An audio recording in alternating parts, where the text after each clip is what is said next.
Hello everyone. इस video में record करूंगा फाइनल सीए के एफआर सब्जेक्ट से इंडेक्स 33 के प्रैक्टिकल क्वेश्चन नंबर 5 जो कि ग्रुप ईपीएस से कनेक्टेड है। स्टार्ट करता हूं। Calculate subsidiary and groups EPS and diluted EPS when. ये जो डेटा दिया गया है स्टार्टिंग का डेटा ये पूरा पेरेंट का है और नीचे सब्सिडरी का दिया गया है।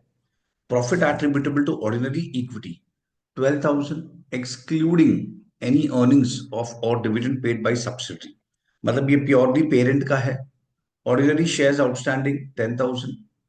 Instrument of subsidiary owned by the parent. Parent जो है वो सब्सिडरी के तीन इंस्ट्रूमेंट होल्ड कर रहा है। एक तो 800 ordinary shares, 30 warrants exercisable to purchase ordinary shares of subsidiary और 300 कन्वर्टेबल प्रेफरेंस शेयर्स। तो ये तीन चीजें होल्ड कर रहा है। अब नीचे डेटा है सब्सिडरी का। ऑब्वियसली हम पहले सब्सिडरी का ईपीएस और डाइल्यूटेड ईपीएस कैलकुलेट करेंगे क्योंकि सब्सिडरी का डेटा होल्डिंग में पेरेंट में जाएगा, तो हम पहले सब्सिडरी का कैलकुलेट करेंगे। प्रॉफिट दिया है, ऑर्डिनरी शेयर्स आउटस्टैंडिंग 1,000, वारंट्स 150 है, एक्सरसाइज प्राइस 10 रुपीज और एवरेज मार्केट प्राइस 20 रुपीज है। Convertible preference shares 400, each convertible into one ordinary shares. Dividend 1 rupee per share. No intercompany elimination or adjustments were necessary except for dividend. Ignore income tax. Also ignore classification of the component of convertible financial instrument as liabilities and equity. हमें जो convertible instrument है उसे debt equity में classify नहीं करना है। और the classification of related interest and dividend as expense in equity fine as per India 32। हमें बस प्योरली ये सम करना है, फाइनेंशियल इंस्ट्रूमेंट्स को कंसिडर नहीं करना है as per the question. Start करते हैं। पहले मैं सब्सिडी का लेता हूं। हम सब्सिडी का कैलकुलेट करते हैं। चलो बिगिन विद फर्स्ट पॉइंट, हम सब्सिडरी से स्टार्ट करेंगे। सबसे पहले सब्सिडरी का हम बेसिक ईपीएस फाइंड करेंगे। बेसिक ईपीएस ध्यान रखो, डाइल्यूटेड और बेसिक में डिफरेंस क्या होता है। डाइल्यूटेड में हम फ्यूचर के कन्वर्जन्स भी काउंट करते हैं। जो फ्यूचर में इक्विटी शेयर्स में कन्वर्ट होने वाले वो हम ये मानते हैं कि अगर अभी कन्वर्ट हुआ तो क्या। फिलहाल हम बेसिक पे आते हैं। बेसिक में जो है एक्चुअली वही आएगा। प्रॉफिट है 5,400। प्रॉफिट मतलब हम इसे प्रॉफिट आफ्टर टैक्स ले सकते हैं। ये हमारा पीएटी है 5,400। लेकिन हमें पीएटी में से प्रेफरेंस डिविडेंड लेस करना होगा अगर प्रेफरेंस शेयर्स इक्विटी कैटेगरी है तो। और यहाँ पे देखो क्या क्या इंस्ट्रूमेंट है। प्रॉफिट है, ऑर्डिनरी शेयर्स 1,000 है। ओके, तो मैं वो भी लिखता हूं। ऑर्डिनरी शेयर्स हमारा 1,000 है। PAT minus preference dividend upon number of equity shares, जो कि वेन्स लेना है, वेटेड एवरेज। ओके, प्रॉफिट लिया मैंने, ऑर्डिनरी शेयर्स लिया। वारंट, वारंट तो इशू नहीं हुआ है अभी तक, इन द सेंस शेयर्स में कन्वर्ट नहीं हुआ है। वारंट इशू हुआ है पर शेयर्स में कन्वर्ट नहीं हुआ है। फाइन, तो उसका बेसिक ईपीएस में कन्वर्ट नहीं आएगा क्योंकि वो फ्यूचर में कन्वर्शन होने वाला है। तो एज ऑफ नाउ वारंट के इंफॉर्मेशन को इग्नोर करते हैं। Convertible preference shares 400, each convertible into one ordinary shares और डिविडेंड है 1 रुपी पर शेयर। तो ओके, डिविडेंड है 1 रुपी पर शेयर। तो 400 शेयर्स पे 1 रुपी डिविडेंड विच मीन्स 400 रुपीज। तो ये हो गया सब्सिडरी का बेसिक ईपीएस। अब हम आते हैं डाइल्यूटेड ईपीएस में। सब्सिडरी के डाइल्यूटेड ईपीएस में आते हैं। डाइल्यूटेड में क्या होगा, हम ये देखेंगे कि जो कन्वर्टेबल प्रेफरेंस शेयर्स है अगर वो कन्वर्ट हो जाए तो क्या हो। फिर जो हमारे पास कंपनी ने जो वारंट्स इशू किए उसका भी शेयर पे क्या इंपैक्ट आएगा, हम वो सब देख लेंगे। तो देखो एक एक करके लेते हैं। एट परसेंट कंपनी का प्रॉफिट है 5,000। हम यहां से देख सकते हैं दिस माइनस 5,400 माइनस 400। तो कंपनी का जो नंबर ऑफ शेयर्स है वो है 5,000, सॉरी प्रॉफिट है 5,000 और हमारे जो नंबर ऑफ शेयर्स है वो है 1,000 रुपीज, 1,000 शेयर्स। अब एक एक पार्ट लेते हैं। कंपनी के पास दो इंस्ट्रूमेंट है, एक तो वारंट और एक प्रेफरेंस शेयर्स। पहले प्रेफरेंस शेयर्स में आते हैं। प्रेफरेंस शेयर्स अगर इक्विटी में कन्वर्ट हो गया, हम यही देखते हैं क्योंकि वो कन्वर्टेबल प्रेफरेंस शेयर्स है। अगर वो कन्वर्ट हो गया तो जो 400 रुपीज हमने डिविडेंड दिया था अब वो नहीं देना होगा। तो टू दैट एक्सटेंट मेरा प्रॉफिट बढ़ जाएगा। हम डाइल्यूटेड ईपीएस में क्या सोचते हैं, क्या देखते हैं, हम देखते हैं कि अगर जो फ्यूचर में कन्वर्ट होने वाला है वो अगर करंट ईयर ही कन्वर्ट हो गया होता राइट ऑन डे वन तो इम्पैक्ट क्या होता। और कन्वर्शन रेशियो 1 शेयर फॉर 1 है। तो नंबर ऑफ शेयर्स भी बढ़ेंगे 400 से। नंबर ऑफ शेयर्स 400 से इंक्रीज होगा। फाइन, आगे जाते हैं। अब हम वारंट्स में आते हैं। टोटल 150 वारंट्स है, एक्सरसाइज प्राइस 10 है और उसका मार्केट प्राइस 20 है। तो हम क्या करेंगे, हमें ये कॉन्सेप्ट मैंने प्रीवियस वीडियोस में कवर किया है कि किस तरीके से हम वारंट्स को करते हैं, फिर भी एक बार फिर से रिपीट करता हूं। टोटल वारंट्स 150 है। देखिए टोटल वारंट्स 150 है, तो अगर 150 वारंट जो है उसका दो ब्रेकअप होगा, नो कंसिडरेशन और फुल कंसिडरेशन। नो कंसिडरेशन और फुल कंसिडरेशन इसका मतलब, देखो अगर 150 वारंट्स ने सबने एक्सरसाइज किया तो कंपनी के पास टोटल पैसे कितने आएंगे, 150 इंटू 10, दैट मीन्स 1500 रुपीज आएंगे, 150 इंटू 10। क्योंकि देखो ये 150 नंबर ऑफ वारंट्स है और एक्सरसाइज प्राइस 10 है, तो 150 इंटू 10, तो कंपनी के पास 1500 अमाउंट आएगा। पर यही अमाउंट अगर हमने मार्केट प्राइस पे इशू किया होता तो इसके सामने हम कितने शेयर्स देते हैं, 75, विच मीन्स या तो हम बोलेंगे कि हमने 150 शेयर्स 10 रुपीज में इशू किया है, या तो हम बोल सकते हैं कि हमने 75 शेयर्स 20 रुपीज में इशू किए है और रिमेनिंग 75 जो है वो है no consideration type of bonus. और हमें डाइल्यूटेड ईपीएस में ये काउंट करना होता है, क्योंकि जो फुल कंसिडरेशन है उसके तो जब इश्यू होंगे तो पैसे भी आएंगे, तो सामने अर्निंग्स भी बढ़ेगा।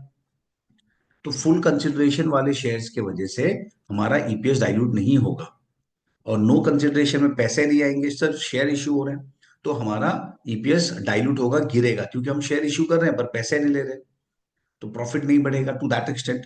तो यहाँ पे हमें 75 शेयर्स लेना है, लेकिन यहाँ पे प्रॉफिट पे क्या इंपैक्ट होगा, नील। उसके वजह से ना प्रॉफिट बढ़ेगा ना प्रॉफिट, टोटल प्रॉफिट ना बढ़ेगा ना गिरेगा, पर अर्निंग पर शेयर गिरेगा, क्योंकि हमने हमारा डिनोमिनेटर बढ़ गया, हमने extra number of shares count किया है। चलिए तो ये कितना हो गया, 5400 डिवाइड बाई 1475, 3.66, तो ये हो गया हमारा diluted EPS. I hope subsidiary का पॉइंट क्लियर हो गया होगा, बेसिक एंड डाइल्यूटेड। तो अभी हम ग्रुप के एंगल से देखते हैं, मतलब पेरेंट एज अ टोटल हम ग्रुप के एंगल से देखेंगे। पहले हम ग्रुप का बेसिक ईपीएस फाइंड करते हैं कि ग्रुप में बेसिक ईपीएस क्या है। चलिए अब आते हैं पेरेंट के डेटा पे। Parent profit attributable to ordinary equity holders of the parent 12,000। Parent का एट प्रेजेंट खुद का प्रॉफिट 12,000 है, excluding any earnings from subsidiary. तो पहले यहां पे ले लेते हैं 12,000, ये उसके खुद का प्रॉफिट है। अब इसमें सब्सिडरी से भी तो प्रॉफिट आएगा, वो भी काउंट करना होगा।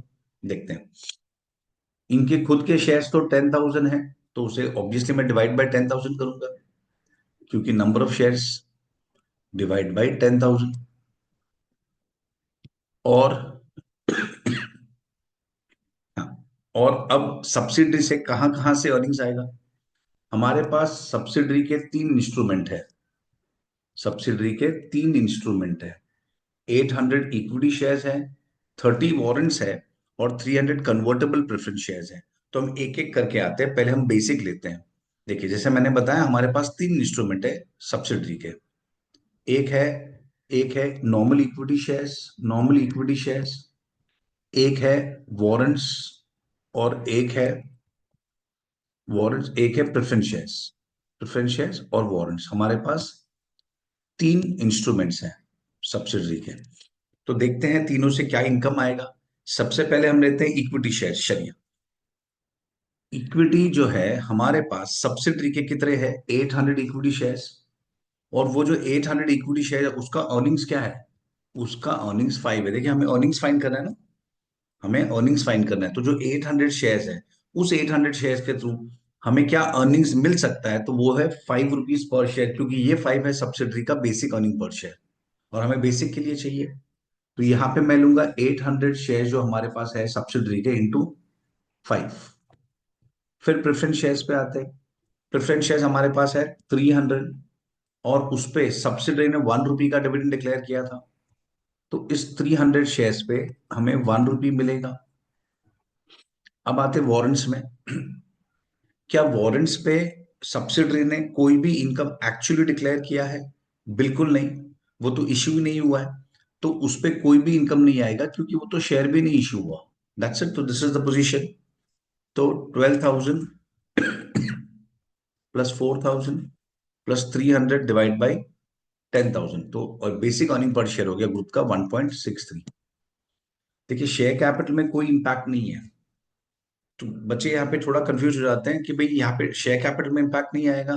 तो नहीं आएगा, क्योंकि होल्डिंग एज अ पेरेंट हम हमारे पास 10,000 इक्विटी शेयर जो हमने इशू किए, और ये जो है ये इक्विटी प्रेफरेंस शेयर वारंट हम जो बोल रहे हैं वो हमने इन्वेस्ट किया है, वो हमारा शेयर कैपिटल नहीं है। शेयर कैपिटल हमारा 10,000 ही जो लाइबिलिटी साइड में दिख रहा है, तो डिवाइड बाय 10,000 ही होगा। अब हम आते हैं डाइल्यूटेड में। डाइल्यूटेड ईपीएस, इसमें हम कैसे सोचते हैं कि जो कन्वर्शन होने प्रेफरेंस शेयर्स वारंट्स के इक्विटी में, वो अगर करंट ईयर ही हो गया होता तो क्या होता। तो देखो सबसे पहले हमारा अर्निंग्स है 12,000, खुद का अर्निंग्स पेरेंट का। सब्सिडरी के हमारे पास तीन इंस्ट्रूमेंट है, इक्विटी प्रेफरेंस शेयर्स और वारंट। तो इक्विटी से हम क्या अर्न करते हैं, 800 इक्विटी शेयर्स है, तो उस पे डाइल्यूटेड पे आना है। देखो हमें डाइल्यूटेड, तो सब्सिडरी का डाइल्यूटेड ईपीएस 3.66 है, तो ये हो जाएगा 800 इंटू 3.66। इतना मैं अर्न करूंगा मेरे इक्विटी से, मतलब investment in equity of subsidiary. फिर प्रेफरेंस शेयर्स पे आते हैं। प्रेफरेंस शेयर्स 300 है, और कन्वर्शन रेशियो 1:1 है, मतलब एक प्रेफरेंस शेयर्स के सामने मुझे एक इक्विटी शेयर्स मिलेगा। तो 300 प्रेफरेंस शेयर्स के सामने हमें 300 इक्विटी शेयर्स मिलेगा। मतलब ये जो 300 है ये इक्विटी है। कौन सा इक्विटी, जो प्रेफरेंस शेयर्स के थ्रू क्रिएट हुआ है। देखिए दोनों में डिफरेंस है, ये जो 300 था ये प्रेफरेंस शेयर्स है, यहाँ पे जो 300 है वो इक्विटी है। तो ये वो इक्विटी है जो प्रेफरेंस शेयर्स के थ्रू कन्वर्ट हुआ है। और इन टू, अब ये क्योंकि इक्विटी बन चुका है तो इसका डाइल्यूटेड ईपीएस भी 3.66 ही है। फाइन। फिर तीसरे आते हैं वारंट में। वारंट में ये भी काउंट किया जाएगा, क्यों, क्योंकि हम तो डाइल्यूटेड की बात कर रहे हैं, तो डाइल्यूटेड में हम यही बोलते हैं कि अगर वो इश्यू हो गया होता तो क्या होता। अब हम देखेंगे तो टोटल, जब 150 है, देखिए सब्सिडरी का एंगल से देखेंगे ना, तो टोटल अगर 150 शेयर्स है सब्सिडरी के, तो उसमें से नो कंसिडरेशन वाले जो शेयर्स हैं वो है 75। तो होल्डिंग के पास 30 शेयर्स है, I think 30 warrants, I mean yes, holding के पास, पेरेंट के पास 30 वारंट्स है। तो अगर टोटल 150 है तो नो कंसिडरेशन वाले 75 है, तो 30 है तो नो कंसिडरेशन वाले कितने हुए, तो ऑब्वियसली हाफ हो जाएंगे 15। तो यहाँ पे मुझे 15 काउंट करना है। तो वारंट्स में 15 इक्विटी शेयर, अगेन ये क्या हो जाएगा, ये इक्विटी शेयर हो जाएगा, इनटू जो अर्निंग्स है एज अ पेरेंट मेरे पास वारंट्स है 30, जिससे मुझे 15 इक्विटी शेयर्स नो कंसिडरेशन वाले मिलेंगे, into 3.66 the whole upon number of shares. और टोटल नंबर ऑफ शेयर्स हमारे 10,000 ही है। अगेन मैं फिर से बोलूंगा कि यहाँ पे हमारा नंबर ऑफ शेयर चेंज नहीं हो रहा है, पेरेंट कोई शेयर इशू नहीं कर रहा है ना, पेरेंट का कोई प्रेफरेंस शेयर्स कन्वर्ट हो रहा है। तो एज अ पेरेंट हमारा जो नंबर ऑफ शेयर्स है वो 10,000 ही होगा। तो ये ऐड कर लेते हैं, 800 इंटू 3.66, 300 इंटू 3.66, और 15 इंटू 3.66, और खुद का हमारा अर्निंग्स 12,000 है। तो टोटल अर्निंग्स हो गया 16,080.9 डिवाइड बाई 10,000, दैट इज 1.608। तो हम 1.61, दो डिजिट ले लेते हैं, 1.61। और हमारा बेसिक अर्निंग पर शेयर 1.63 है, और डाइल्यूटेड 1.61 है। अगेन जो मैंने प्रीवियस वीडियो में डिस्कस किया था कि जो डाइल्यूटेड होता है वो हमेशा बेसिक से कम होना चाहिए, और कम है तो हम रिपोर्ट 1.61 करेंगे। अगर डाइल्यूटेड बेसिक से ज्यादा हो गया, देन समझो सपोज अगर डाइल्यूटेड 1.65 होता, तो हमें डाइल्यूटेड जो रिपोर्ट करना है वो 1.63 होता इन दैट केस, अगर ज्यादा होता तो। पर यहाँ पे ये केस में इट इज प्रॉपर, तो हम 1.61 ही प्रेजेंट करेंगे और रिपोर्ट करेंगे। और सब्सिडरी के केस में भी देखेंगे तो हमारा बेसिक अर्निंग पर शेयर 5 है एंड डाइल्यूटेड कम है, तो हम वही रिपोर्ट करेंगे। आई होप ये कॉन्सेप्ट क्लियर हो गया होगा। That's it, with this I stop the video. चलो बाय।